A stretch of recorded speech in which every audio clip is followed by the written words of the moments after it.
The great hall of Ashgrave Castle buzzed with music and laughter, but Amara could not shake the feeling that something was terribly wrong. She stood near the kitchen doorway, her hands trembling as she watched two servants carry a tall white cake toward the center table. It was the engagement cake, meant for King Dravian Ashgrave and his bride-to-be, Lady Serafina Voss. Amara had helped decorate it hours earlier, and back then, everything had smelled the way a cake should smell. Sweet, warm, safe. Now, as she passed close to the tray one last time, a strange bitterness reached her nose. It was faint, almost hidden beneath the vanilla and cream, but it was there. Amara's senses had always been sharper than other people's. She had learned long ago to hide this gift, because in Ashgrave, being different could get a person killed. But right now, in this crowded hall filled with nobles in silk and lace, she could not ignore what her nose was telling her. Something was wrong with the cake. She tried to speak to the head cook, a heavy man named Garrick who barely looked at kitchen maids unless he was shouting orders. "Sir, I think something's off with the frosting," she whispered, keeping her voice low so no one else would hear. Garrick waved her away without even turning his head. "The cake is perfect, girl. Lady Serafina approved every layer herself this morning. Get back to your station before I report you for wasting time." Amara wanted to argue, but she knew her place. A maid's word meant nothing against a noblewoman's approval. Still, the bitter smell stayed in her mind, like a splinter under skin. She glanced across the hall at King Dravian, seated at the head table in his dark formal coat, his sharp eyes scanning the room, the way a wolf watches for danger, even in calm moments. He was known throughout the kingdom as a fair but merciless ruler, a man who trusted almost no one completely. Beside him sat Serafina, elegant and smiling, her golden hair pinned with jeweled combs, her every movement graceful and rehearsed. Amara had heard whispers about Serafina before. Some servants said she was kind. Others said she was cold behind closed doors, the kind of person who smiled at people while planning their downfall. Amara had never cared much for gossip, but tonight, standing near that cake, she wondered if some of those whispers held truth. She returned to her duties, carrying trays of wine and small plates of food to the guests near the far wall. But every few minutes, her eyes drifted back toward the cake, waiting on its silver stand, glowing under the candlelight like a monument to a happy future. The guests admired it. Musicians played a slow, joyful tune. Nobles clinked glasses and made toasts to the king's happiness. And still, Amara's stomach twisted with unease. She decided she needed proof, something more than a smell that no one else could detect. Slipping away from the main hall through a side corridor, she made her way back to the kitchen, where a thin gray cat named Pepper often wandered near the scrap bins, searching for dropped food. Amara found a small piece of cake trimmed from the base layer, a piece too small to be missed, and carried it outside to where Pepper was curled near a barrel. "I'm sorry," she whispered to the cat, feeling guilty, even as she broke off a crumb and placed it near its paws. "I just need to know if I'm imagining this." Pepper sniffed the crumb, then ate it without hesitation, the way cats do when food is offered. Amara crouched nearby, watching, her heart pounding so loudly she could hear it in her ears. For a few moments, nothing happened. She almost convinced herself she had been wrong, that her nose had tricked her, that nerves about the grand celebration had made her imagine danger where there was none. Then Pepper's body trembled, the cat's legs buckled, and it let out a weak, pained sound before collapsing onto its side, breathing hard and fast. Amara gasped and dropped to her knees beside the animal, her hands shaking as she stroked its fur, whispering useless comforts. Within a minute, the cat's breathing slowed to something dangerously shallow. Amara's mind raced. If a small crumb could do this to a cat, what would a full slice do to a person? Her thoughts jumped immediately to the king. He was the guest of honor. He would be given the first and largest piece, as tradition demanded. If this poison worked as fast and as strongly as it seemed to, King Dravian could be dead before anyone realized what had happened. She wanted to run to the guards immediately, but a colder thought stopped her. Who would believe her? She was a kitchen maid with no family name, no noble blood, nothing but her word against the word of a future queen. If she accused Serafina directly, she would likely be thrown into the dungeon before anyone even tested the cake. And if she went to Garrick again, he would dismiss her a second time, wasting precious minutes she did not have. There was no time to explain, No time to convince anyone through calm words. The cake would be cut soon. She could feel the celebration building toward that exact moment, the toasts growing louder, the musicians shifting into a triumphant melody that usually signaled the ceremonial cutting was near. Amara made a decision in that instant, one that would change her life forever. She would not wait for permission. She would not wait to be believed. She would force everyone to see the truth themselves, even if it cost her everything. She raced back toward the great hall, her apron still dusted with flour, her breathing ragged from running. Servants glanced at her strangely as she pushed past them, but she ignored their looks. Through the wide doors, she saw the moment she feared. Lady Serafina stood beside the cake, a ceremonial knife in her elegant hand, ready to cut the first slice, as King Dravian watched with a rare, small smile on his face. The crowd had gathered close, raising their glasses, chanting a toast to the future king and queen. Amara did not think. She moved. Pushing through startled nobles, ignoring the gasps and muttered insults about her rushing through the crowd like a madwoman, she reached the table, just as Serafina lowered the knife toward the cake. With her heart slamming against her ribs, Amara grabbed Serafina's wrist and, before the noblewoman could react, shoved her face directly into the cake. The hall fell into stunned silence for one long heartbeat before chaos erupted. Glasses shattered against the stone floor as startled guests stumbled backward. Serafina straightened with cake and frosting dripping down her face, her eyes wide with shock and fury, unable to speak for a moment, as the crowd stared in disbelief. "She's mad!" a nobleman shouted. "Guards, seize her!"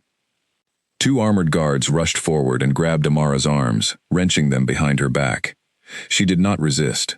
Her eyes were fixed on the king, who had risen from his seat, his expression unreadable, his gaze moving between his humiliated fiancé and the trembling maid now restrained before him. "It's poisoned!" Amara shouted, her voice cracking with desperation as the guards began to drag her away. "The cake is poisoned. Please, test it before anyone eats it. I'm not lying.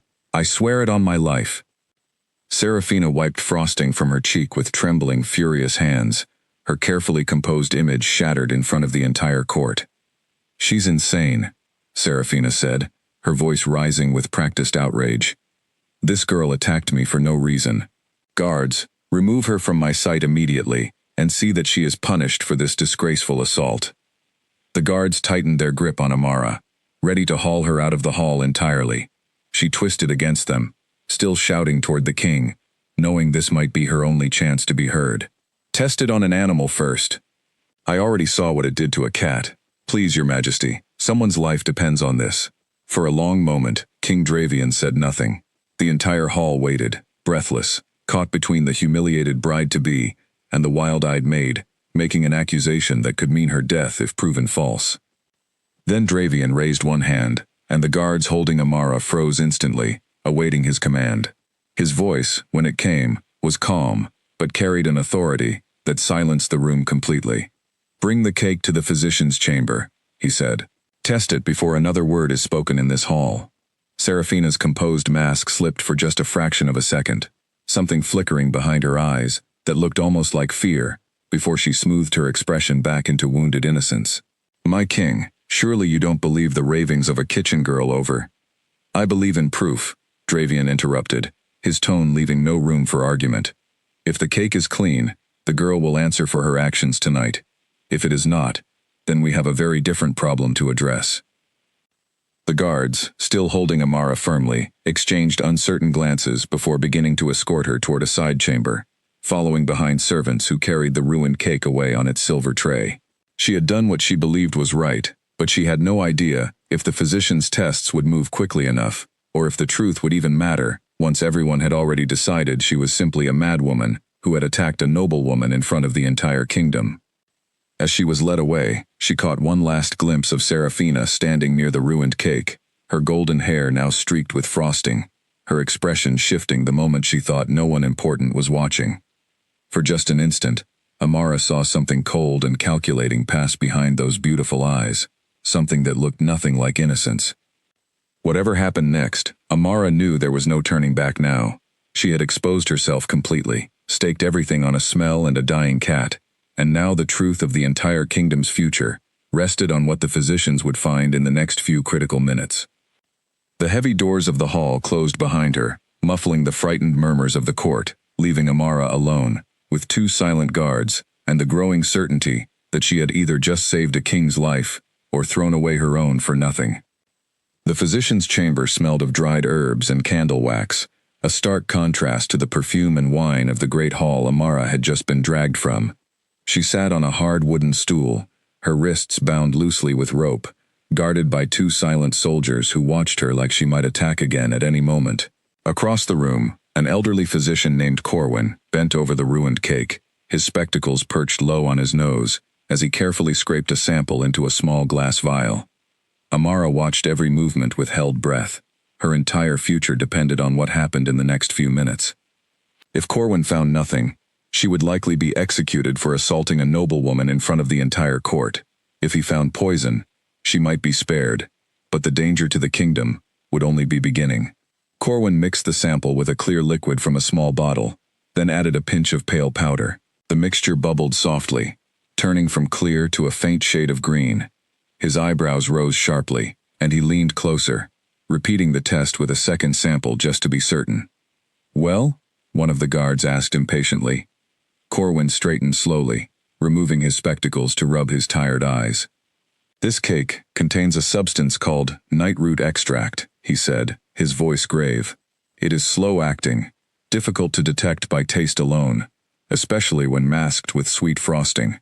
In small doses, it causes weakness and confusion. In a full serving, meant for someone of the king's size, it would likely stop the heart within the hour." The room went silent except for the crackling of a nearby candle. Amara felt her whole body sag with relief, tears stinging her eyes despite her exhaustion. She had been right. She had not imagined it. The cat's collapse had not been some strange coincidence, and her instincts had not betrayed her. "You're certain?" one guard asked, glancing nervously toward the door, clearly aware of what this meant for everyone standing in the hall just moments ago. "I have tested for nightroot for over 20 years, Corwin replied firmly. "There is no mistake. Someone placed this in the cake deliberately. This was not an accident of ingredients." The guard who had been holding Amara's arm loosened his grip slightly, looking at her now with something closer to confusion than suspicion. "You said you tested it on an animal first." "A cat," Amara said quietly, her voice hoarse from shouting earlier. "In the kitchen yard. It collapsed almost immediately after eating only a small crumb." Corwin nodded slowly, seeming to accept this detail as further proof of her honesty. That would match the symptoms of nightroot exposure. Whoever placed this in the cake either did not measure the dose correctly, or wanted it to act with visible speed once ingested by someone of the king's size and strength. Word spread quickly through the castle, carried by servants whispering behind hands and guards murmuring at their posts. By the time King Dravian arrived at the physician's chamber himself, his expression dark and unreadable, the entire staff already knew that the maid's wild accusation had somehow turned out to be entirely true. Dravian entered without ceremony, his presence immediately filling the small room with quiet authority. He looked first at Corwin, who bowed his head respectfully. "Your Majesty, the cake was poisoned with nightroot extract. Had you consumed even a modest portion, you would not have survived the hour." For a long moment, Dravian said nothing. His jaw tightened, and his eyes, sharp and golden in the candlelight, shifted toward Amara. She straightened on her stool, unsure whether to feel relief or fear at the weight of his gaze. "Release her bindings," Dravian said finally, his voice low. One of the guards immediately stepped forward and untied the rope around Amara's wrists. She rubbed the sore skin, still watching the king carefully, uncertain what would happen next, despite the physician's confirmation. "You knew," Dravian said, studying her with an intensity that made her want to look away, though she forced herself to hold his gaze. "Before you acted, before you made a scene in front of my entire court, you knew this cake was dangerous. How?" Amara hesitated. Revealing her heightened senses meant revealing what she truly was, something she had hidden her entire life, out of fear and survival instinct. But lying to the king now, after everything, felt both foolish and dangerous. "I smelled something wrong in the frosting," she admitted quietly. "A bitterness that shouldn't have been there. I tried to warn the head cook, but he wouldn't listen to a kitchen maid over a lady's approval." A smell alone convinced you to attack a noblewoman in front of the entire kingdom? Dravian asked, his tone still carefully neutral, giving nothing away of what he truly thought. I tested it first, Amara said, gaining a bit of courage now that the truth had already been proven. On a stray cat. I saw what it did before I acted. I didn't want to believe it either, Your Majesty. But I couldn't stay silent once I knew what would happen if you ate that cake. Dravian studied her for a long, silent moment, something shifting behind his sharp eyes that Amara couldn't quite read. Then he turned to the guards standing near the door. Leave us, he said simply.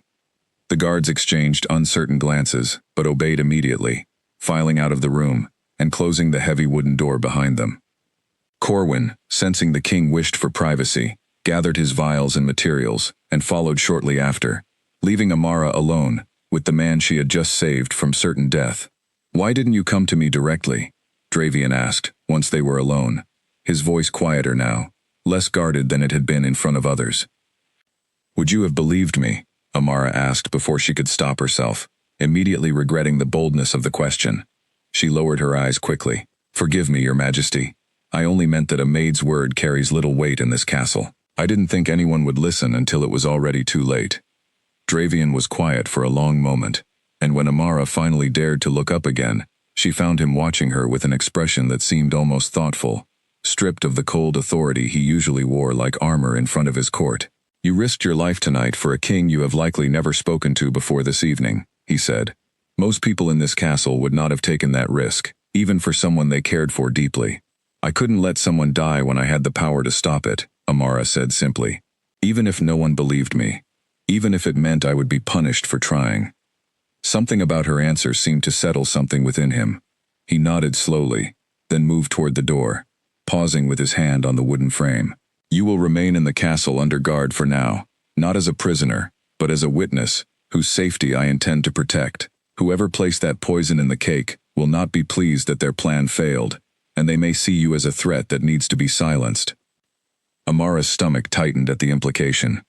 She had been so focused on proving the poison existed that she hadn't fully considered what would happen after, when whoever had planned this realized their plot had been exposed by a lowly kitchen maid. You believe someone will come after me? I believe, Dravian said carefully, that whoever tried to harm me tonight is still within these walls, and they now know that a witness exists who can identify strange behavior before anyone else notices. Until I find out who is responsible, you are not safe wandering this castle alone. Before Amara could respond, the door opened again, and Serafina entered without waiting for permission, her face freshly washed of frosting, but still carrying traces of humiliated fury beneath a thin mask of concern. Dravian, she said, her voice sweet and worried, I heard the terrible news. I cannot believe someone would try to harm you this way.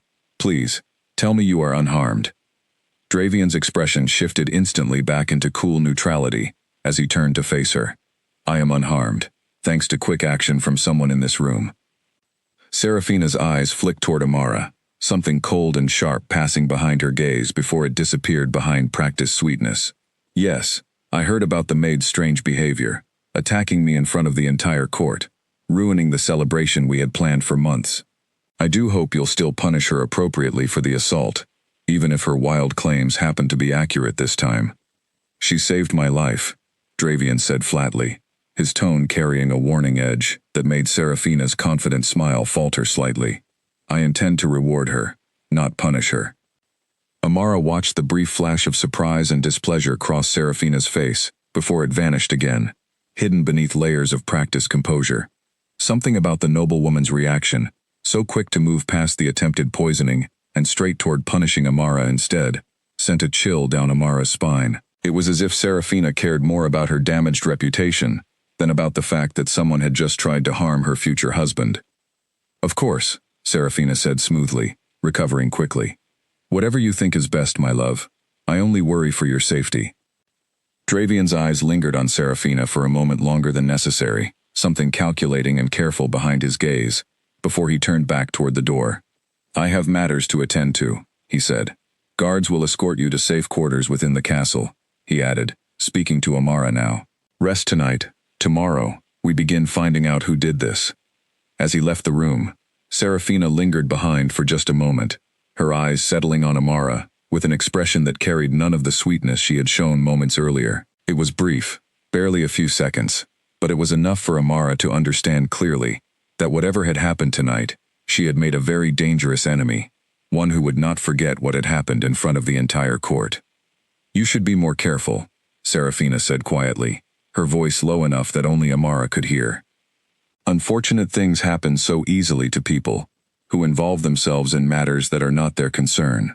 Before Amara could respond, Serafina turned and swept out of the room, leaving behind only the faint scent of her perfume and a warning that settled heavily in Amara's chest. She had exposed the poison tonight and saved the king's life, but as she sat alone in the physician's chamber, she understood with growing certainty that her troubles were only just beginning. Morning light filtered weakly through the narrow window of the small guest chamber, where Amara had spent a restless night.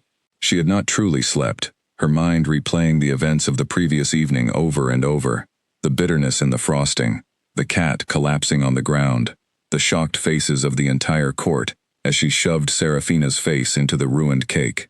Every time she closed her eyes, she saw Serafina's cold expression from the physician's chamber, the quiet threat that had followed her into her dreams. A soft knock at the door pulled her from her thoughts.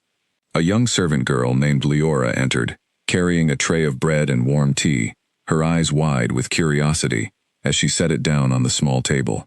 "Everyone in the castle is talking about you," Leora whispered, glancing over her shoulder, as if worried someone might overhear. "They say you saved the king's life. Others say you attacked Lady Serafina out of jealousy. No one really knows what to believe." "The truth is simple," Amara said tiredly, rubbing her eyes. "The cake was poisoned. I proved it. That's all that happened." Leora hesitated, then leaned closer, lowering her voice even further. "There's more, though. I heard 2 guards talking this morning. They said Lady Serafina has been asking many questions about you, where you came from, who your family is, whether you've ever been outside the castle walls before working here." Amara's stomach tightened uncomfortably. If Serafina was investigating her background, it likely meant the noblewoman was searching for a way to discredit her. Or worse, searching for a way to make her disappear entirely, without raising suspicion. "Did the guards say anything else?" "Only that she seemed very interested in learning everything about you as quickly as possible," Leora said, straightening as footsteps echoed in the corridor outside. She quickly grabbed the empty tray and hurried toward the door. "Be careful, Amara, please." Before Amara could respond, the door opened again, and this time it was King Dravian himself who entered, dressed more simply than the night before, though his presence still commanded immediate attention. Leora bowed quickly and slipped past him out of the room, leaving the 2 of them alone. "You look like you haven't slept," Dravian observed, studying her tired eyes with a directness that made Amara sit up straighter, despite her exhaustion. "It's difficult to rest peacefully after nearly poisoning a king and being threatened by his fiancé in the same evening," Amara replied honestly, then immediately worried she had spoken too boldly. To her surprise, something that almost resembled amusement flickered across Dravian's serious expression. "She threatened you?" he asked, his tone sharpening slightly. Amara considered lying, softening the warning Serafina had given her, but something about Dravian's steady gaze made her decide honesty was safer than protecting someone who clearly did not deserve protection. She said unfortunate things happen easily to people who involve themselves in matters that aren't their concern. "I don't think she meant it as simple advice, Your Majesty." Dravian's jaw tightened, and he was quiet for a long moment, clearly weighing this new information carefully. "I have already begun investigating the kitchen staff," he said finally. "Someone had access to that cake before it was presented, and someone with knowledge of nightroot extract, which is not easily found or purchased without connections to certain underground markets." "What have you found?" Amara asked, leaning forward despite herself, curiosity overtaking her exhaustion. "One of the assistant cooks, a man named Talon, has been missing since early this morning," Dravian said. "No one has seen him since before the celebration began last night. His absence is suspicious, especially considering he was responsible for preparing the final layer of frosting." Amara frowned, trying to recall the kitchen from the previous day. She remembered Talon vaguely, a quiet man who kept mostly to himself, rarely speaking, unless directly ordered to do so. "I don't remember him acting strangely yesterday," she said slowly, "though I wasn't paying close attention to him specifically. My guards are searching the surrounding villages for him now," Dravian said, If he is responsible, or if he was paid by someone else to poison the cake, finding him quickly is essential, before he can either escape entirely or be silenced by whoever hired him. The word silenced hung heavily in the air between them, and Amara understood immediately what Dravian meant. If Talon had been hired by someone powerful enough to acquire nightroot extract and arrange access to the royal cake, that same person would likely see Talon as a loose thread that needed to be cut once his usefulness had ended. "You think Serafina hired him?" Amara said quietly, not quite a question. Dravian's expression remained carefully neutral, though something flickered behind his golden eyes. "I think," he said slowly, "that I have known Serafina for 3 years, and in that time, I have never once seen her express genuine concern for anyone but herself. Her reaction last night, more focused on her ruined reputation than on the fact that someone tried to end my life, was troubling to me long before you raised your suspicions." "Then why are you still engaged to her?" Amara asked before she could stop herself, immediately regretting the question the moment it left her mouth. She lowered her eyes quickly. "Forgive me. That wasn't my place to ask." To her surprise, Dravian did not seem offended by the question. Instead, he moved closer to the window, looking out over the castle grounds, with an expression that seemed distant and tired. "Our engagement was arranged for political reasons," he said finally. "Her family controls significant trade routes along the eastern border. The alliance strengthens the kingdom's position against threats from rival pacts who have grown bold in recent years. It was never a matter of personal affection." "That doesn't mean she isn't dangerous," Amara said carefully. "No," Dravian agreed, turning back to face her. "It doesn't, and that is precisely why I need to move carefully. If I accuse her without solid proof, her family could withdraw their support entirely, weakening our defenses at a time when we can least afford it. But if she truly attempted to end my life, I cannot simply overlook that for the sake of political convenience." A heavy knock interrupted their conversation, and a guard entered quickly, his expression tense. "Your Majesty, we found something you need to see immediately." Dravian glanced back at Amara for a brief moment, before following the guard out of the room. Amara sat alone for several minutes, her mind racing with questions, until curiosity finally overcame her caution. She rose from the bed and followed quietly behind, staying a careful distance back, as the guard led Dravian through winding castle corridors toward the eastern courtyard.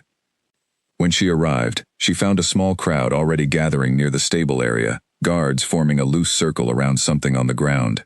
Amara pushed closer, ignoring the uneasy glances from nearby servants, until she saw what had drawn everyone's attention. Talon, the missing assistant cook, lay motionless near the stable entrance, his skin pale, and his lips tinged with an unnatural blue color that Amara recognized immediately from her own encounter with the poisoned cat the night before. "He's dead," one of the guards confirmed grimly, kneeling beside the body. "Looks like the same poison used on the cake. Someone made certain he couldn't talk." Dravian's expression darkened considerably as he crouched beside the body, examining it carefully without touching anything.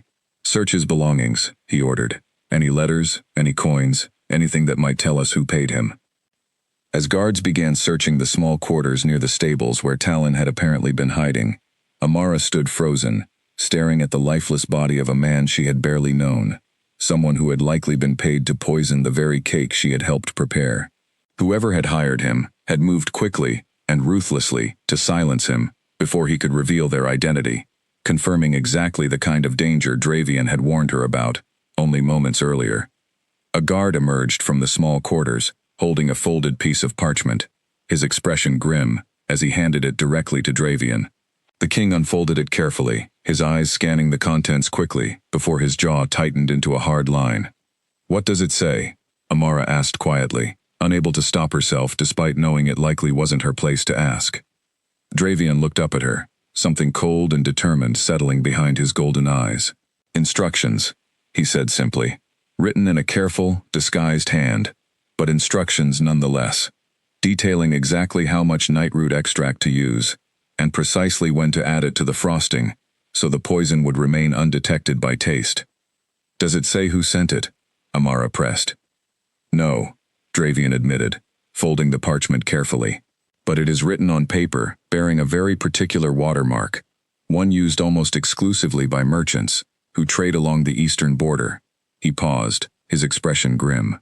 The same region, controlled by House Voss.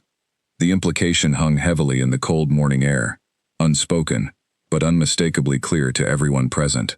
Whoever had orchestrated the poisoning had left behind a trail leading directly toward Serafina's family, and now, with Talon dead and unable to confirm or deny anything, the investigation had grown far more dangerous and far more urgent than anyone had anticipated the night before. News of Talon's death spread through Ashgrave Castle faster than any servant could have carried it by word alone, whispered from kitchen to stable, to the great hall itself, before the midday meal had even been served. By the time Amara returned to her small chamber, guards had already been posted outside her door, a fact that both comforted and unsettled her in equal measure.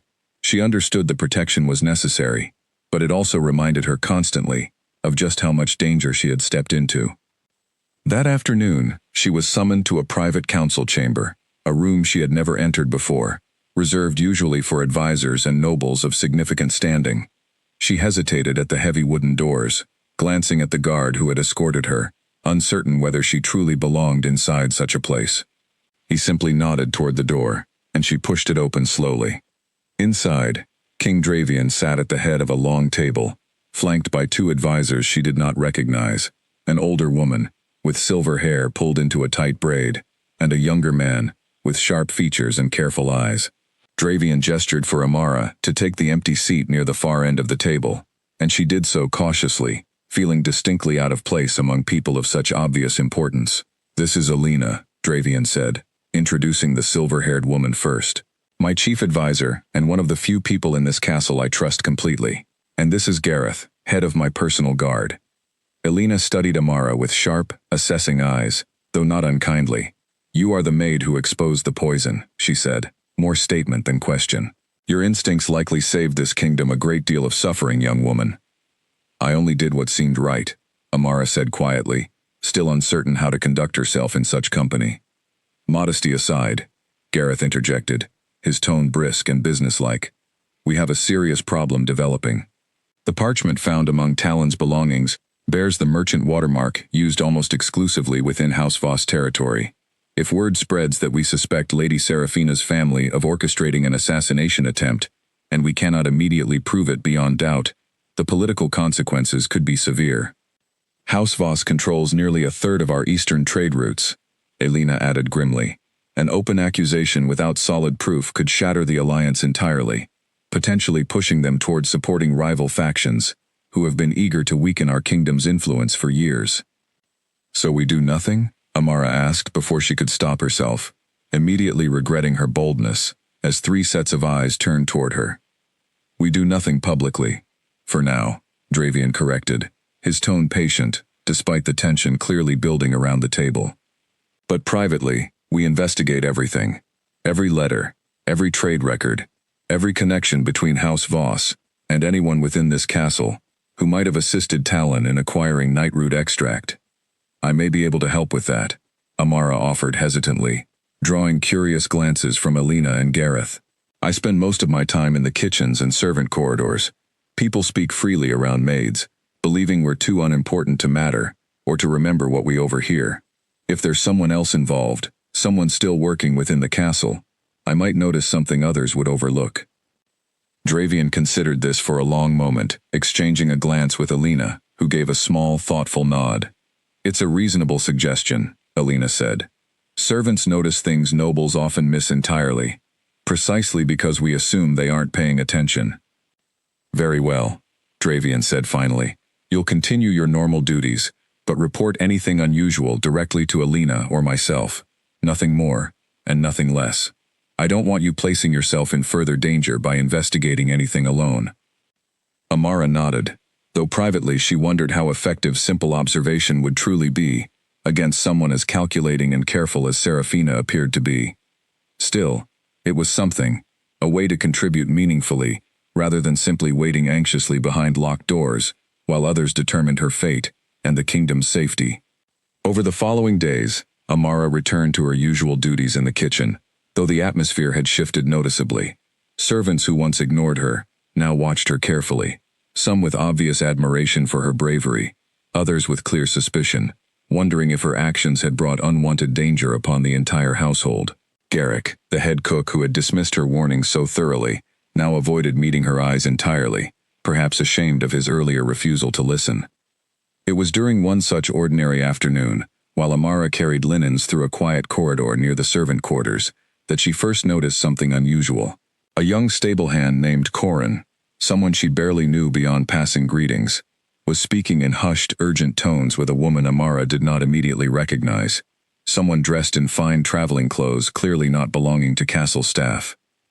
Amara slowed her steps, pretending to adjust the linens in her arms, while straining to catch fragments of their conversation. The woman's voice was low but carried an accent Amara recognized from merchants who traveled frequently along the eastern trade routes, precisely the region controlled by House Voss. "Need it done before the wedding is rescheduled," the woman was saying quietly. "My lady grows impatient with delays." Corin glanced around nervously before responding, his voice dropping too low for Amara to catch his full reply. She pressed herself slightly closer to the wall, trying to appear as though she were simply passing through, though her heart pounded with the significance of what she might be overhearing. "The maid," the woman continued, her voice rising slightly with obvious frustration. "She's complicating everything. My lady wants her removed from the castle entirely before she causes further trouble." Amara's blood ran cold. There was no mistaking who they meant by the maid. She forced herself to continue walking naturally, resisting the urge to stop and stare, though every instinct screamed at her to run immediately toward Alina or Dravian, with what she had just heard. She rounded the corner at the end of the corridor and paused, pressing her back against the cool stone wall, her heart racing as she processed what she had overheard. Someone connected to House Voss was actively planning something against her, and Corin, a stable hand she had assumed was harmless, appeared to be directly involved in whatever scheme was unfolding. She needed to reach Alina immediately, but caution held her back from rushing too obviously. If Corin or the mysterious woman noticed her sudden urgency, they might realize she had overheard their conversation, potentially accelerating whatever plan they had already set into motion against her. Forcing herself to walk calmly, Amara made her way through the castle corridors, her mind racing through everything she had heard. The woman's accent, her clothing, her mention of "my lady," growing impatient with delays regarding the wedding, all pointed unmistakably toward Serafina's continued involvement, despite the danger of suspicion already falling upon House Voss following the discovery of the poisoned parchment. She found Alina in a small study near the council chamber, poring over documents spread across a wide desk. The advisor looked up immediately, upon seeing Amara's expression, setting aside her papers with obvious concern. "What's happened?" "I overheard something," Amara said quickly, closing the door behind her, before continuing in a hushed voice. "A stable hand named Corin, speaking with a woman I didn't recognize, someone dressed like an Eastern merchant. They were discussing removing me from the castle, and the woman mentioned her lady growing impatient about the wedding being delayed." Alina's expression sharpened immediately, all traces of casual concern replaced by focused urgency. "Did they see you? Did they realize you overheard them?" "I don't believe so," Amara said, though uncertainty crept into her voice. "I tried to appear as though I was simply passing through." Alina rose quickly from her desk, moving toward the door with brisk efficiency. "We need to inform the king immediately, and we need to have Corin detained before he has any opportunity to act on whatever instructions he's received. This confirms our worst suspicions, Amara. Whoever is behind this attack has not given up, and now they see you as a direct threat to whatever plans remain in motion." As Alina hurried from the room to alert Dravian and his guards, Amara remained standing alone for a moment, her heart still pounding from the tension of what she had overheard. She had come to Ashgrave Castle seeking nothing more than honest work and a quiet, unremarkable life. Now, she found herself at the very center of a dangerous plot that reached far beyond a single poisoned cake, tangled in a conspiracy that threatened not only the king's life, but increasingly, her own as well.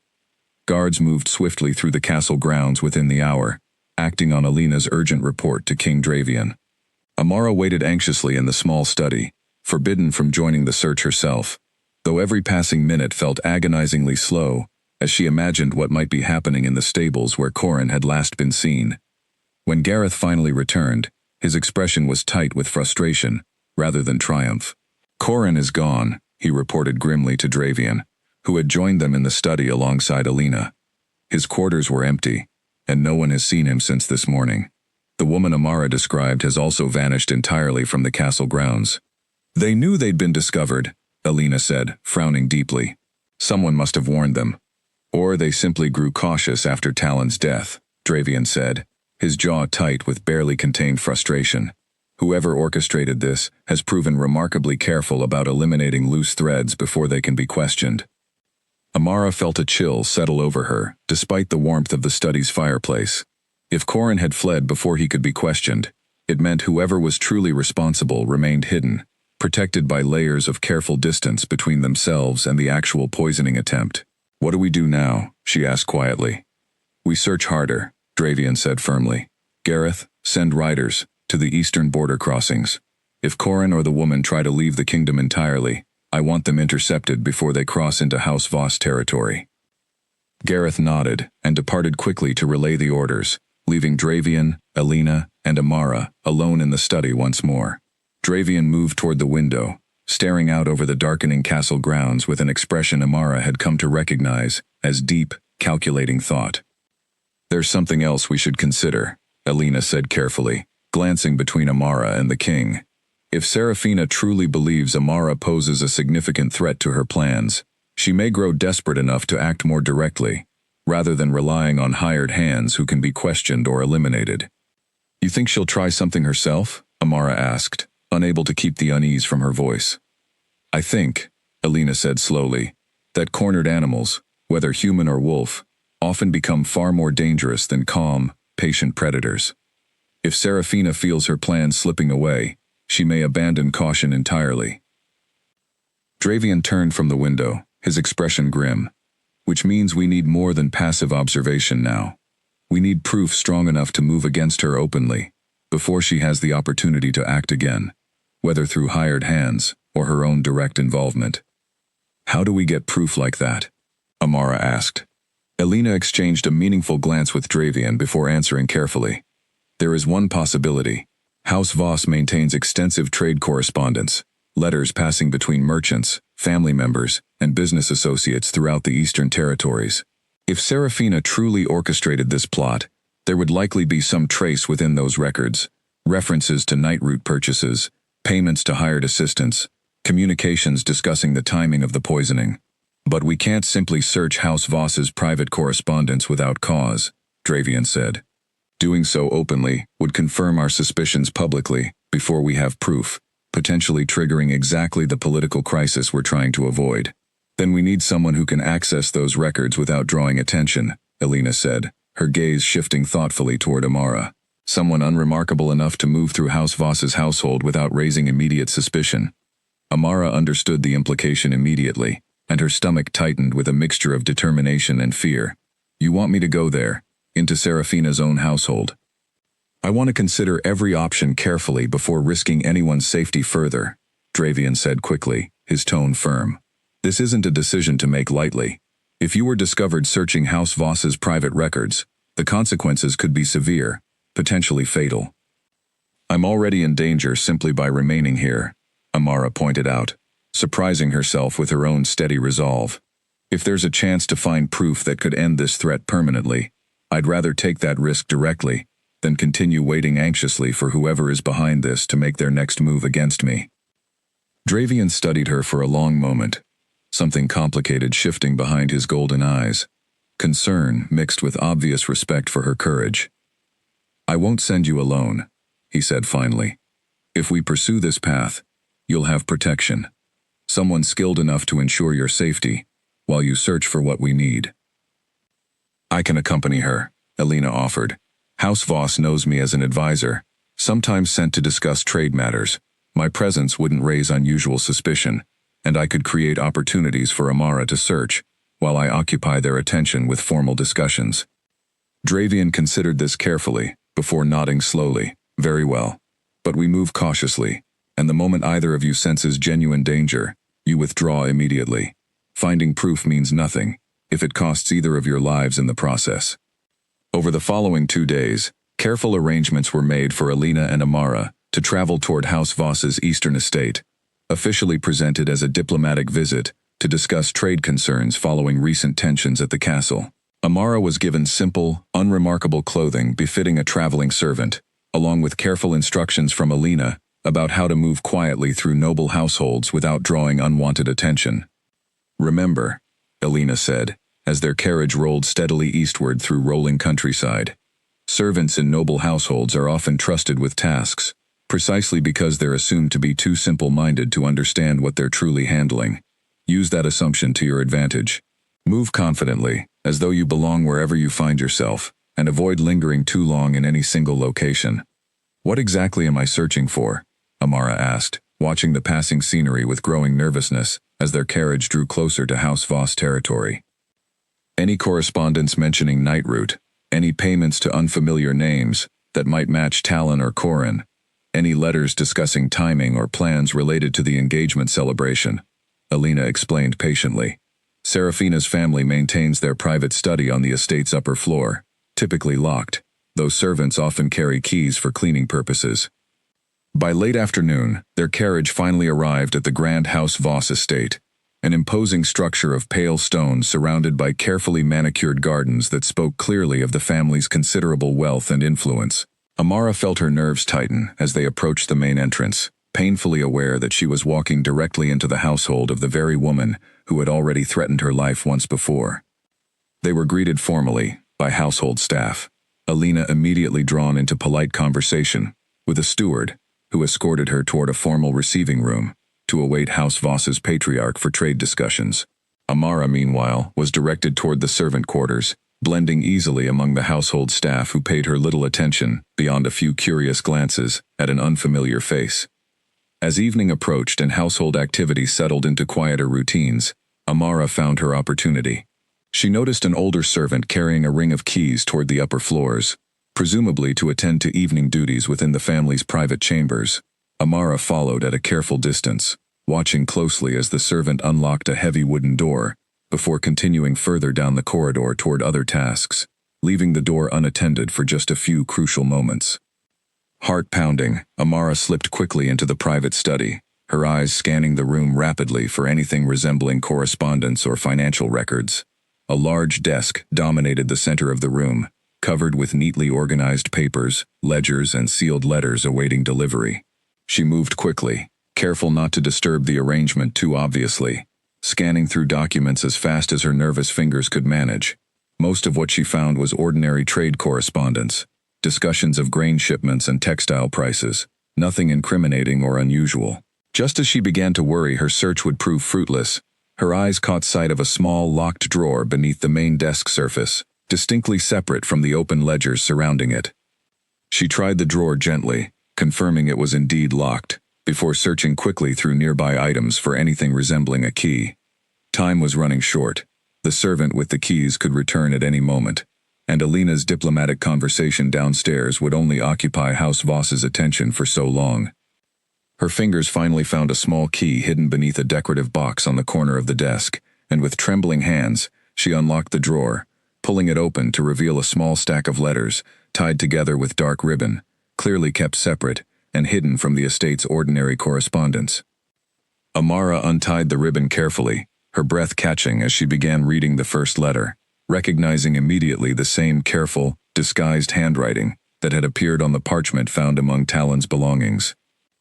The handwriting matched exactly, careful and disguised, the same slanted letters Amara had glimpsed on the parchment found among Talon's belongings. Her hands trembled as she scanned the first letter quickly, her eyes catching fragments of damning phrases, instructions regarding timing, a payment amount far larger than any household staff member would typically receive, a specific mention of night root extract and how much would be required to guarantee results without immediate detection. She had no time to read every word carefully, knowing the servant with the keys could return at any moment. Instead, she folded the letters quickly and tucked them beneath her simple servant's dress, tying the drawer shut again as best she could to avoid immediate suspicion. Her heart pounded so loudly, she worried it might be heard through the quiet study, but she forced herself to move calmly, checking the corridor, before slipping back out and closing the door gently behind her. She had barely rounded the corner toward the servant's stairwell when she heard footsteps approaching from the opposite direction. Ducking quickly into a shadowed alcove, she pressed herself against the wall, watching as the older servant with the keys passed by, humming softly, apparently unaware that anything had been disturbed within the locked study. Amara waited until the servant disappeared down the corridor before releasing a shaky breath, her legs trembling slightly, as she made her way carefully back toward the lower floors, where Alina remained occupied with trade discussions. She needed to find a way to signal the advisor discreetly, without drawing unwanted attention from House Voss's household staff. As she approached the formal receiving room, she overheard raised voices from within, one clearly belonging to an older man, likely Serafina's father, Lord Voss, and the other unmistakably Alina's calm, measured tone, attempting to smooth over some apparent tension in their discussion. Amara hesitated near the doorway, uncertain how to interrupt without appearing suspicious. Fortune favored her when a young household maid emerged from the receiving room, carrying an empty tea tray, glancing curiously at Amara's presence in the corridor. "Are you looking for someone?" the maid asked politely. "I was asked to check on the advisor's carriage preparations," Amara said quickly, improvising an excuse. "Might I have a brief word with her, before departure arrangements are finalized?" The maid nodded, apparently seeing nothing unusual about the request, and disappeared back into the receiving room. Moments later, Alina emerged, her expression carefully neutral, though her eyes sharpened immediately upon seeing Amara's tense posture. "I apologize for the interruption," Alina said smoothly, to those still within the room, "but there seems to be a small matter requiring my attention, regarding our travel arrangements." Once safely away from curious ears, walking slowly toward the estate's main entrance, as though discussing mundane travel details, Amara whispered urgently about what she had found. Alina's expression remained composed for the benefit of any watching household staff, though her eyes widened slightly at the mention of matching handwriting and specific instructions regarding night root extract. "We need to leave immediately," Alina murmured quietly, "before anyone notices the missing letters or grows suspicious of our continued presence." They made their farewells quickly, but politely, Alina offering gracious thanks for Lord Voss's hospitality and promising further discussions regarding trade matters in the near future. As their carriage finally pulled away from the grand estate, both women remained tensely silent until the pale stone walls disappeared behind rolling hills, putting sufficient distance between themselves and any possibility of discovery. Only then did Amara pull the hidden letters from beneath her dress, handing them carefully to Alina, who unfolded them with obvious urgency, reading quickly by the fading evening light filtering through the carriage window. "This confirms everything," Alina said grimly, after several long minutes of careful reading. "These letters detail payments to someone referred to only as the assistant, almost certainly Talon, along with explicit instructions regarding the night root dosage and timing. There's also mention of a contingency plan should the initial attempt fail." "A contingency plan?" Amara asked, uneasiness settling deep in her stomach. "Something involving continued efforts to remove obstacles standing in the way of what these letters refer to as the necessary succession," Alina said, her frown deepening as she continued reading. "There's no direct signature, unfortunately, but the handwriting, combined with these letters being hidden specifically within a locked drawer in House Voss's private study, points overwhelmingly toward Serafina's direct involvement." "Necessary succession," Amara repeated slowly, turning the phrase over in her mind. "They're not just trying to remove Dravian as an obstacle to the wedding. They're planning to control who succeeds him entirely." Alina nodded gravely. If Serafina eliminated Dravian before their marriage could be finalized, and someone else within House Voss's influence maneuvered into a position of power afterward, it would grant them significant control over Ashgrave's throne without ever needing to maintain the marriage alliance publicly. The implications settled heavily over both women as their carriage continued its journey back toward Ashgrave Castle beneath a darkening evening sky. What had begun as a single poisoned cake now revealed itself as part of a much larger, more calculated scheme, one reaching far beyond simple jealousy or personal ambition into a genuine plot to seize control of the kingdom's throne entirely. "We need to reach Dravian immediately," Amara said, glancing nervously out the carriage window at the darkening road ahead. "If there truly is a contingency plan already in motion, every hour of delay could bring further danger."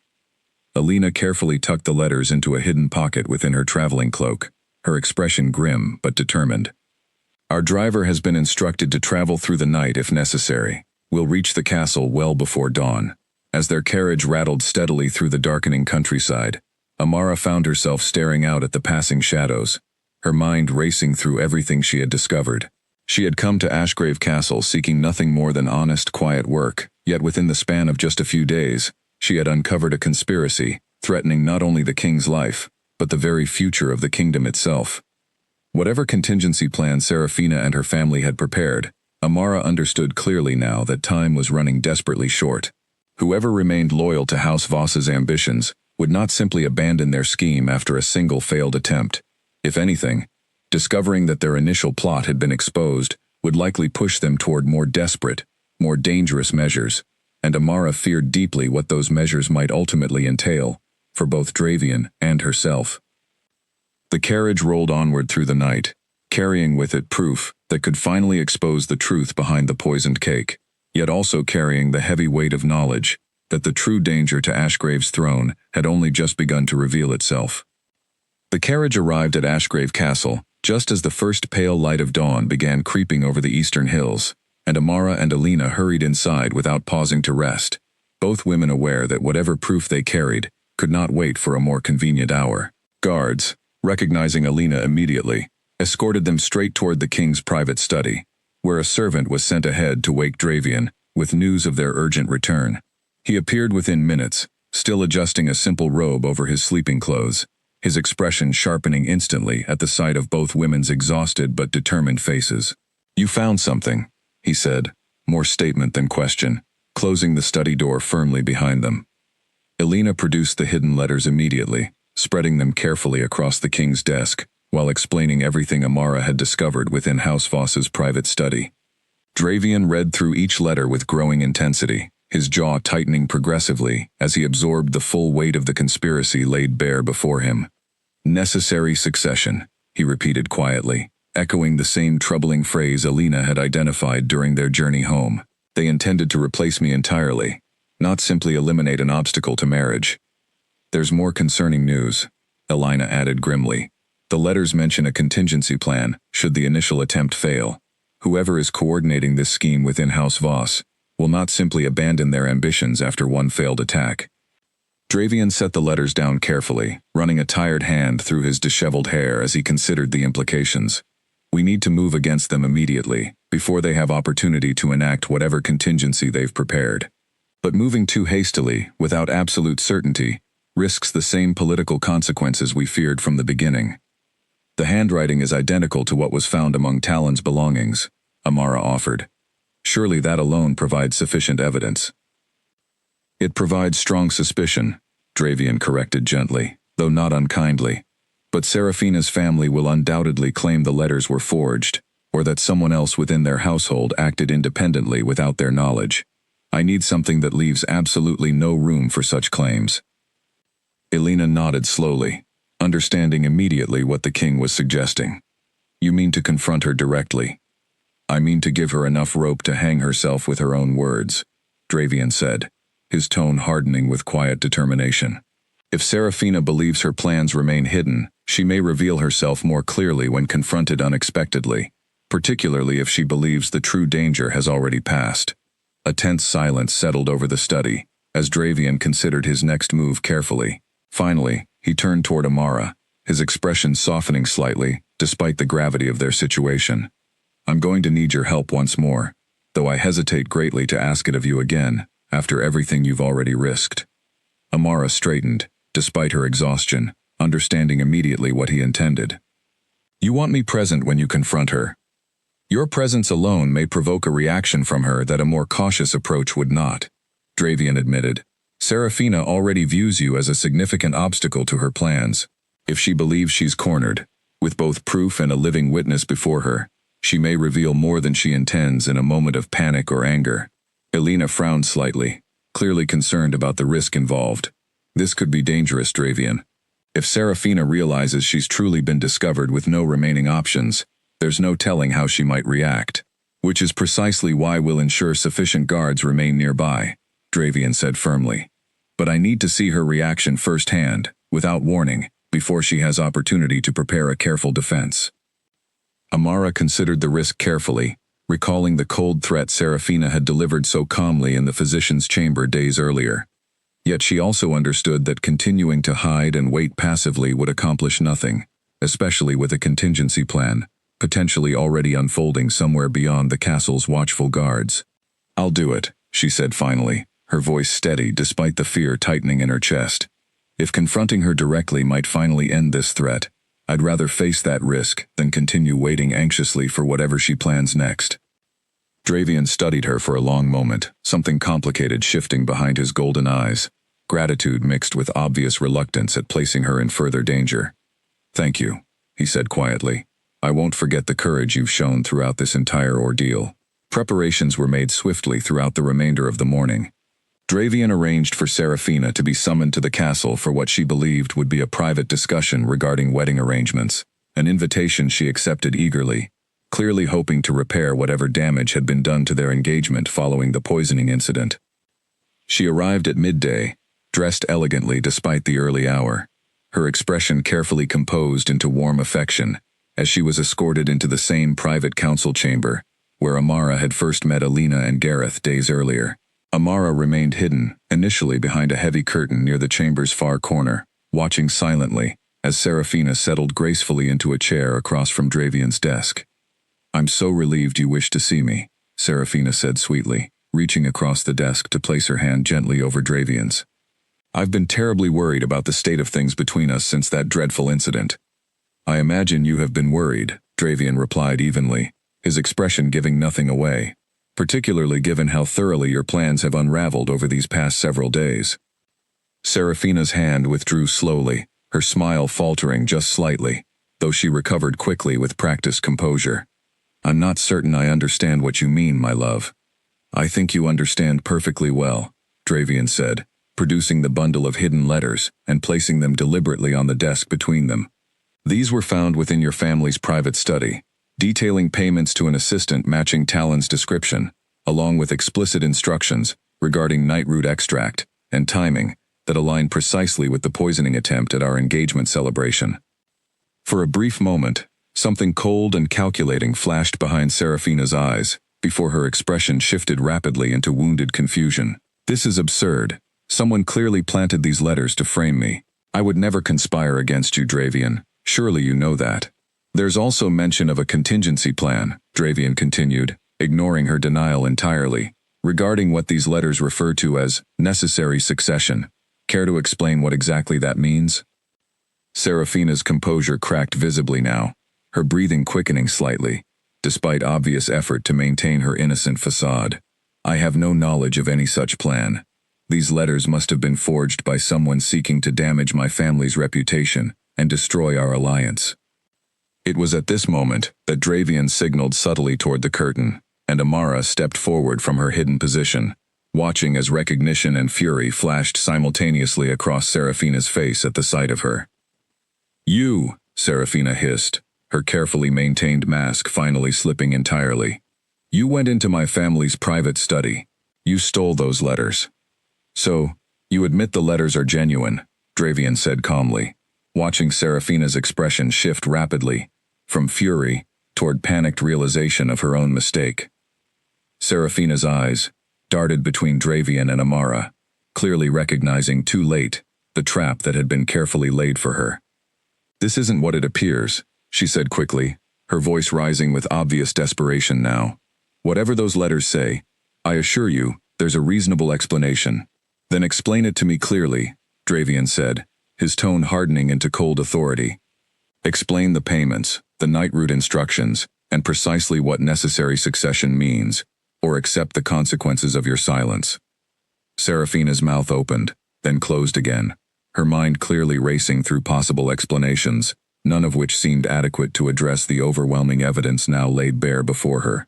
In that tense, silent moment, Amara watched the final remnants of Serafina's careful facade crumble entirely, revealing something far colder and more dangerous beneath the elegant exterior she had maintained so convincingly until now. The silence in the council chamber stretched painfully long, broken only by Serafina's ragged breathing as she stood frozen between the desk and the door, clearly calculating her remaining options. Dravian watched her patiently, his expression unreadable, while Amara remained near the curtain, prepared to move if Serafina attempted anything desperate. You don't understand the pressures I've faced, Serafina finally said, her voice shifting from wounded innocence into something colder and more bitter. My family's position has weakened steadily for years, while yours has only grown stronger. This marriage was meant to secure our influence, yet you've never once treated me as anything more than a political convenience. So your solution was to end my life entirely? Dravian asked, his tone carrying quiet disbelief, despite everything they had already uncovered. My solution, Serafina said, straightening with sudden defiant pride, was to ensure my family's position, regardless of whether our marriage proceeded successfully. Had you survived that evening as originally planned, before circumstances forced adjustments, you would have simply grown ill gradually over following weeks, your death attributed to some unfortunate ailment, allowing our marriage to proceed as scheduled, with me positioned perfectly as your grieving widow, controlling the throne entirely through our unborn heir. Amara felt a chill spread through her at the calm, calculated way Serafina described her original plan, as though ending a person's life was simply another political maneuver to be executed efficiently. And when that plan failed, Dravian pressed, what was your contingency? Serafina's lips pressed into a thin, hard line, clearly recognizing she had already revealed too much to maintain any further denial. There were other options available, other means of ensuring House Voss's influence continued, regardless of whether our engagement proceeded. Options that no longer matter now that you've clearly decided to believe the word of a common kitchen maid over your own intended bride. Her word happened to be entirely accurate, Dravian said sharply, his patience finally wearing thin. Unlike everything you've told me since the moment I met you. Before Serafina could respond further, the chamber doors burst open, and Gareth entered quickly alongside 2 additional guards, his expression urgent. Your Majesty, forgive the interruption, but we've received troubling news from the Eastern Watchtower. Dravian's attention shifted immediately, though he kept a careful eye on Serafina, motioning for the guards already stationed near the door to remain close beside her. What news? A small force has been spotted approaching from House Voss territory, Gareth reported grimly. Not a formal army, but armed men, moving with clear purpose toward the castle's eastern approach. Given everything we've recently uncovered, I believe this may be connected to the contingency plan mentioned in those letters. Serafina's expression flickered with something that might have been genuine surprise, quickly replaced by renewed calculation. That would be my brother, she admitted quietly, seemingly recognizing that further denial served no purpose now. Cassian has always been more ambitious than patient. If word reached him that our plans here had failed, he would likely act independently rather than wait for further instruction. Act independently how? Dravian demanded. By force, Serafina said simply. If subtlety failed to secure the throne, Cassian always believed direct action would serve equally well, provided it moved quickly enough before your defenses could properly respond. Dravian's expression darkened considerably, and he turned immediately toward Gareth. How many men, and how much time before they reach the castle walls? Perhaps 30 armed men, moving at a pace suggesting they'll reach the eastern gate within the hour, Gareth reported. Our castle guard significantly outnumbers them, but if they intend a direct assault rather than negotiation, we should prepare defenses immediately. See to it, Dravian ordered. Full alert throughout the castle, archers positioned along the eastern walls, and ensure the gates remain secured until we understand their true intentions. Gareth departed swiftly to relay these orders, leaving Dravian, Serafina, and Amara alone once more within the tense council chamber, though 2 guards now remained stationed firmly beside Serafina, preventing any possibility of escape or further mischief. You should call this off, Dravian said to Serafina, his tone carrying quiet warning. If your brother proceeds with an armed assault against my castle, the consequences for House Voss will be far more severe than anything you originally risked through subtler means. Serafina laughed bitterly, a sound entirely devoid of her earlier practiced sweetness. You think I have any control over Cassian's ambitions at this point? He's likely already decided the outcome of subtlety failing meant direct action was our only remaining path forward. Nothing I say now will change his mind, especially not from within your custody. Amara watched the exchange with growing unease, recognizing that whatever calm resolution they had hoped to achieve through Serafina's confession had now spiraled into something far more immediately dangerous. An armed force approaching the castle meant potential conflict, potential harm to innocent guards and servants, all stemming from a conspiracy that had begun with a single poisoned cake days earlier.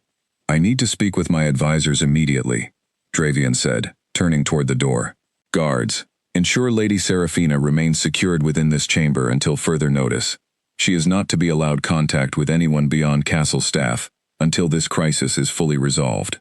As Dravian moved toward the door, Amara found herself hesitating, uncertain whether to follow or remain behind. He paused, glancing back at her with an expression that carried both concern and quiet reassurance.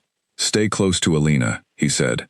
"I need people I trust completely nearby, while we address whatever threat approaches our walls." Amara nodded, following quickly as Dravian strode from the chamber, leaving Seraphina alone under careful guard, her earlier composure entirely shattered, replaced now by cold, calculating fury, directed toward everyone who had exposed her carefully constructed plans. Outside the council chamber, the castle had already shifted into visible preparation, guards moving briskly through corridors, servants ushered toward safer interior chambers, the entire fortress bracing itself against an approaching threat that had emerged directly from the conspiracy Amara had first uncovered, through nothing more than a suspicious smell, rising from an engagement cake. As she hurried alongside Dravian toward the castle's main defensive positions, Amara realized with growing clarity that exposing Seraphina's plot, while necessary, had not ended the danger facing Ashgrave's throne. If anything, it had merely accelerated a confrontation that now threatened far more than a single poisoning attempt, placing the entire castle, and everyone within its walls, squarely in the path of House Voss's desperate final gambit for power. The castle walls buzzed with tense activity as archers took their positions along the eastern battlements, their arrows nocked and ready, watching the distant tree line where House Voss's small armed force had first been spotted. Dravian stood near the central watchtower, Gareth beside him, both studying the approaching group through careful, measured silence. Amara remained close to Alina, near the base of the tower, her heart pounding as she watched the distant figures grow gradually clearer, 30 armed men, moving with obvious purpose across the open fields separating the forest from the castle's eastern gate. She had never witnessed anything resembling a battle before, and the tension radiating from every guard around her only heightened her own growing fear. "They're stopping," Gareth observed suddenly, squinting toward the approaching force. "About 200 paces from the gate."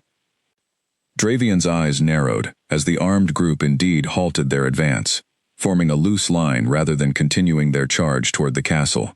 A single rider broke away from the group, approaching alone, under a white cloth tied to a raised spear, clearly signaling a desire for parley rather than immediate conflict. "Hold your positions," Dravian called out to the archers along the wall. "No one fires unless directly ordered."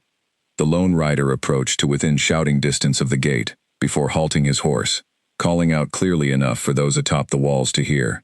"I wish to speak with King Dravian directly. I am Cassian Voss, and I have come to discuss the fate of my sister." Dravian moved to the wall's edge, his expression carefully neutral, despite the tension evident in his rigid posture. "Your sister currently resides within my custody, having confessed to orchestrating an assassination attempt against me. What exactly did you hope to discuss, Cassian?" Cassian's expression, even from a distance, flickered with something between anger and calculation. "I hope to discuss her release, along with assurances that House Voss's standing within this kingdom remains protected, despite whatever misunderstanding has occurred." "There is no misunderstanding," Dravian called back firmly. "Your sister's own words confirmed her guilt, along with detailed evidence discovered within your family's private study. Bringing armed men to my castle gates hardly demonstrates innocence, Cassian, nor does it inspire confidence regarding House Voss's continued standing." A murmur passed through the armed force behind Cassian, some visibly shifting uncomfortably at the direct accusation now spoken openly before them. Cassian's jaw tightened, clearly recognizing that his initial approach had failed to achieve the intimidation he had likely hoped for. "Release her," Cassian demanded, his tone hardening, "or face the consequences of open conflict between our houses. House Voss controls trade routes essential to this kingdom's prosperity. You cannot afford war with us, regardless of whatever crimes you believe my sister committed." Dravian's expression remained unmoved by the threat. "I would remind you, Cassian, that 30 armed men standing before castle walls defended by significantly greater numbers hardly constitutes a credible threat of war. If you wish to discuss your family's future standing within this kingdom, I suggest you lower your weapons and approach through proper diplomatic channels, rather than attempting intimidation through armed force. For a tense moment, it seemed as though Cassian might order his men forward regardless of the clear disadvantage they faced. Amara watched anxiously from below, her hands clenched tightly, as she waited to see whether reason would prevail over desperate pride.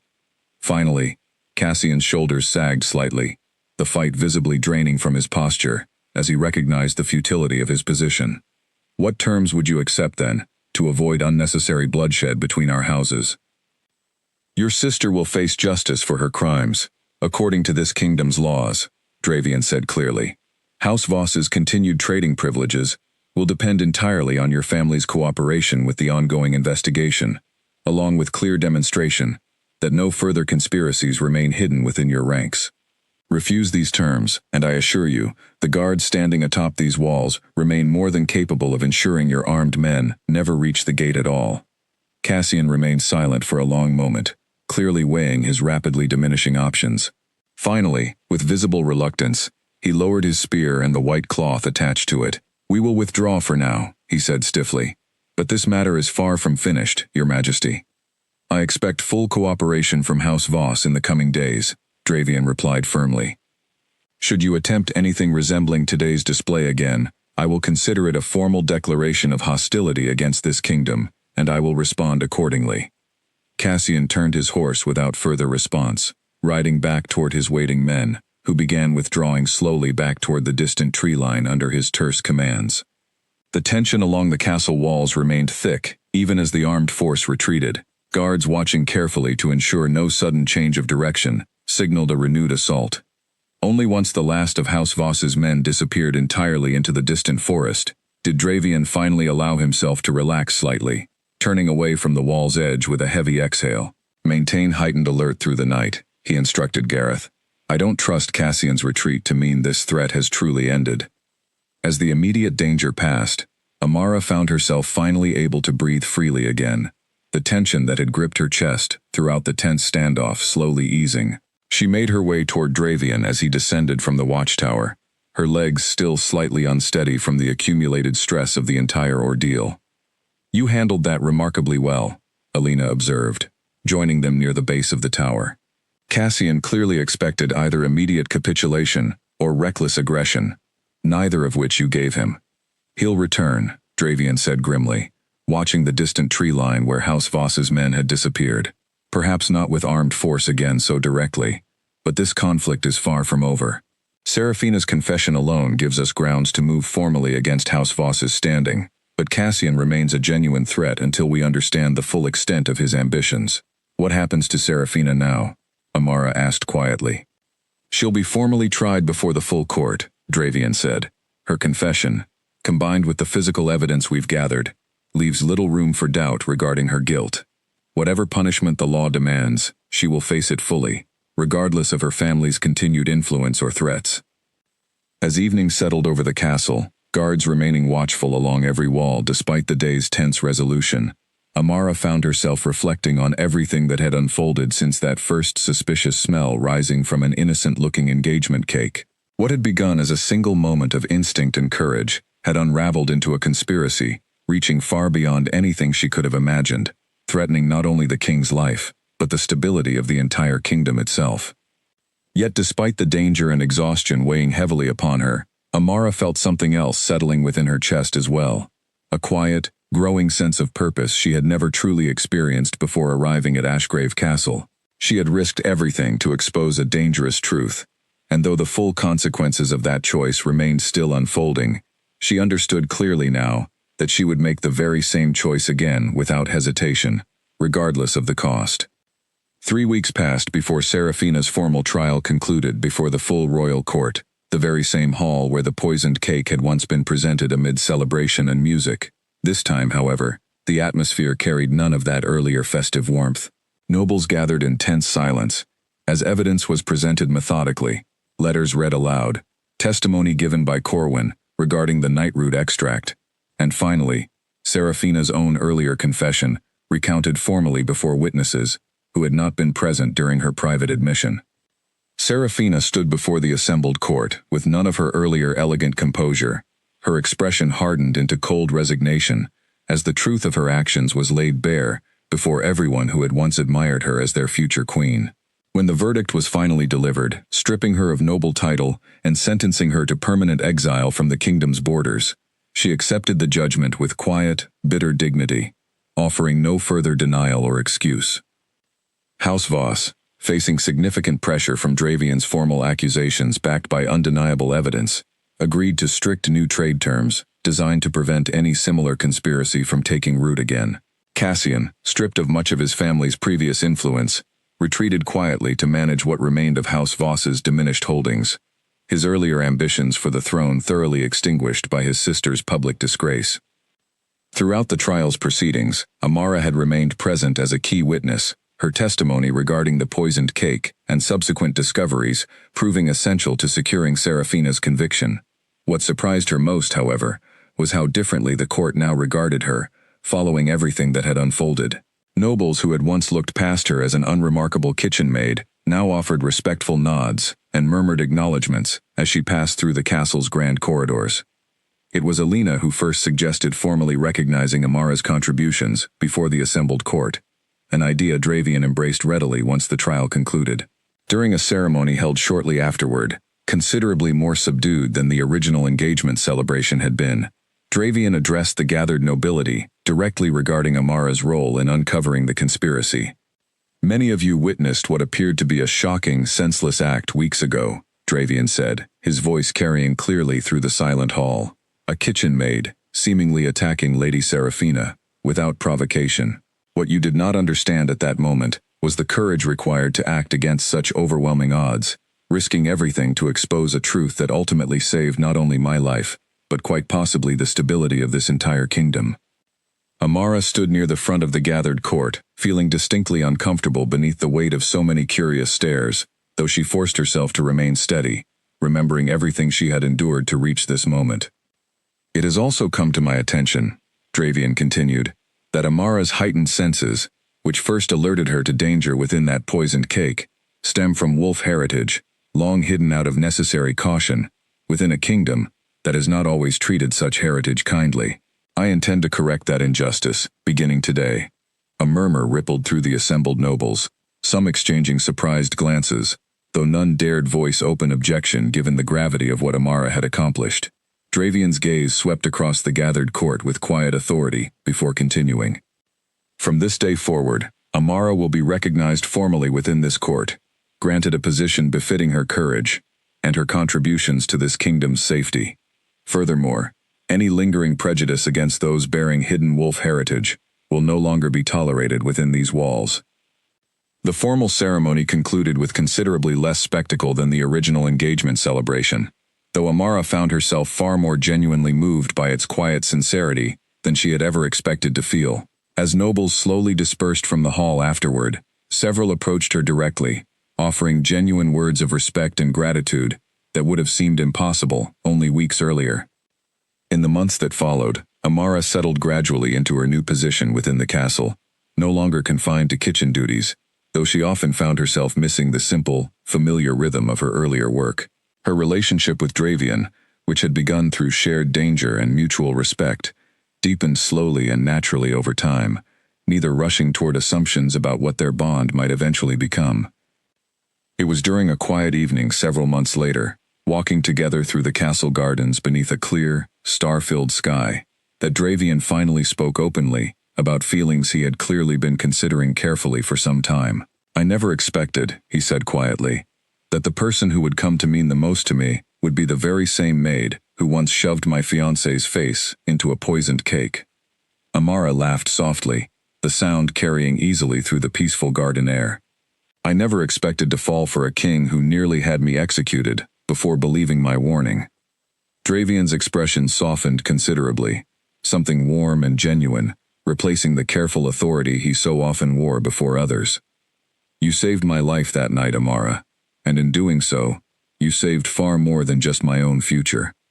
You gave me back trust in something I had nearly abandoned entirely believing in, genuine loyalty freely given, rather than calculated for political advantage. I only did what felt right, Amara said softly, echoing words she had spoken many months earlier, during their very first private conversation. Perhaps, Dravian said, taking her hand gently within his own.